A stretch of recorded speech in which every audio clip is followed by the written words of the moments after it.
Whom shall I fear? Whom shall I fear? The Lord is my light and my salvation.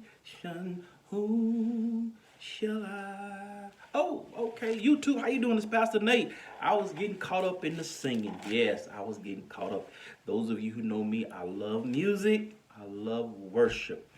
Let's get into it. 1 Timothy 1 and 7 teaches us that God has not given us the spirit of fear, but he's given us power, love, and of a sound mind. Yes, he's given us power, he's given us love, and he's given us a sound mind. Sound mind, we don't have to worry. Power, my gosh, the strength and the power we need to get through everything. And he's given us love, which is the basis, or should be the basis, of everything that we do. With that, we should not have to fear. But there still remains a problem. We do fear. Now, if we look at the definition of fear, fear is being afraid of something as likely to be dangerous, painful, or threatening. So I want to look at that word threatening. And I'm not talking about fear in terms of someone being like scared and running away from something, or removing himself or herself from because that person fears. But no, I'm talking about the opposite. Yeah, ironically, I'm talking about the opposite. We don't think about it like this, but a lot of times when people fear, people are combative. People are controversial, and they're adversarial, and they want to take you on head on. Why? Because they fear. We look at it as being not scared. We look at it as being courageous and brave. But in actuality, it's probably fear. Let's get into it. An insecure person, right? Let's just say you around somebody you recognize, and that you really honor and respect. Maybe it's a boss, maybe it's a leader, maybe it's your pastor. I don't know. But let's just say, and you have other people that you're around, you'll always try to do more. You know, you're competitive. You always try to do more to outdo the other person, so that person you respect can, think highly of you. Have you ever been around somebody like that? Have you ever worked with someone like that? They always got to try to stand out. They make it their business to try to stand out, to look the best, to always go the extra mile. They're not really doing it from their heart, but they're doing it so they can look good and they can protect that image, so they can make you look bad. Well, that person fears that you're going to get more credit and recognition than he will. That's why he does that. You see how that works? Here's another example. We become defensive and combative with others.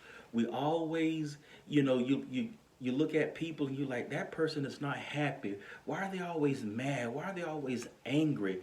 A lot of time it's not anger. A lot of time it's fear.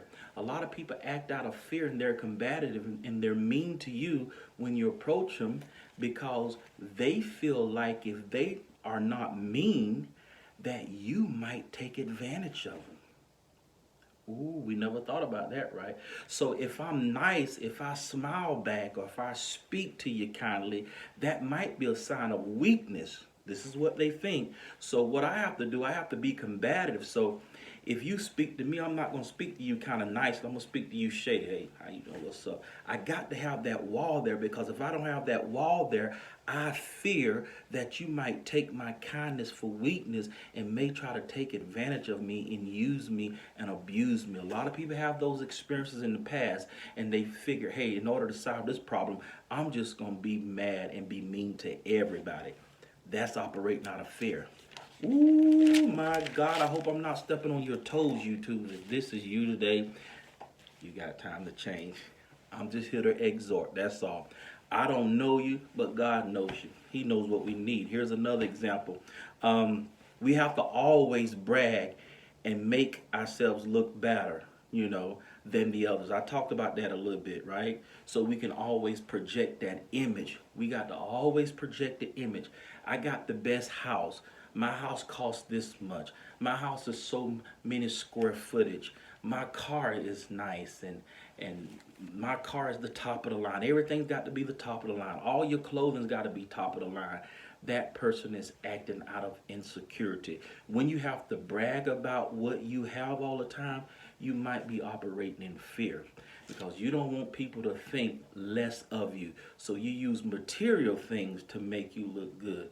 That's a sad, sad thing to do because of fear. An image is so important to you that you got to pump yourself up so high, and everything that you own's got to be the top of the line so that other people can get a good image of you operating out of insecurity. Do y'all know somebody like that? Well, you need to share this video with them. Yes, you might be around somebody like that, and maybe you haven't identified what it is. Well, Pastor Nate is coming today to help you out, my friend. Yes, you are my friend, and I'm here to help you answer that question. So, you know what? Tell them Pastor Nate told me to send this video to you. Yeah. Tell them that. And if they have any questions, they can email me. My email is nsmart6355@aol.com. If they don't want to hear it from you, they can hear it from me. I know they're your good friend and they getting on your nerves and you like, God, she just irks me by doing that. He irks me by doing that. Why does he have to act that way? He's acting out of fear. Yes, that's what I'm going to let you know today. So many times we think people behave out of anger. We think they behave out of pain.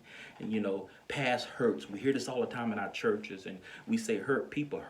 But if you think about it, is it pain? Is it hurt? It may be. But then again, it may be fear. Fear manifests, as I stated earlier, you heard the examples. It manifests in all types of ways. And it's not always pain, it's not always hurt, but it could be fear. That's why the scriptures say God has not given us the spirit of fear, because people act like this. And the way that people act, that those insecure ways, that's not godly. And that's why God has not given us that. Even marriages, you have some husbands, when their wives just actually speaking to another man, just a casual, hey, how you doing? Some husbands get mad and they just almost have a fit. Why? Because that wife is so beautiful and he is so insecure that, she might eventually go off with someone else. You got some men like that. And I'm an equal opportunity presenter. So women, you ain't off the hook either. There are some women out there that may have handsome men or whatever. And when their men just speak to another woman, that woman just come unglued. She ready to fight. And sometimes that thing will manifest in her.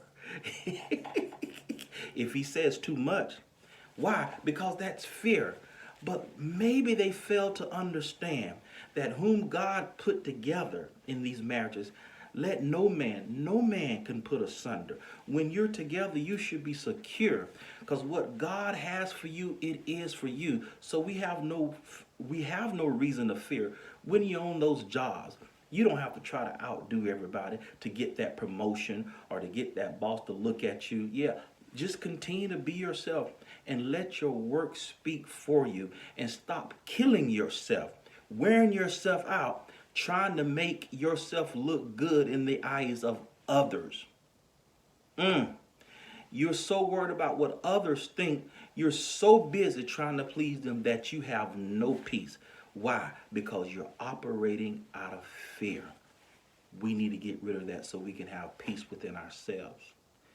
We don't have to just keep competing against others. What God has for you, it is for you. A position, your husband, your wife. And can no devil take that away from you if God gave that to you. So get rid of the fear, people. Get rid of the fear. I hope this blesses you. In the meantime, be at peace and not in pieces. Don't fear.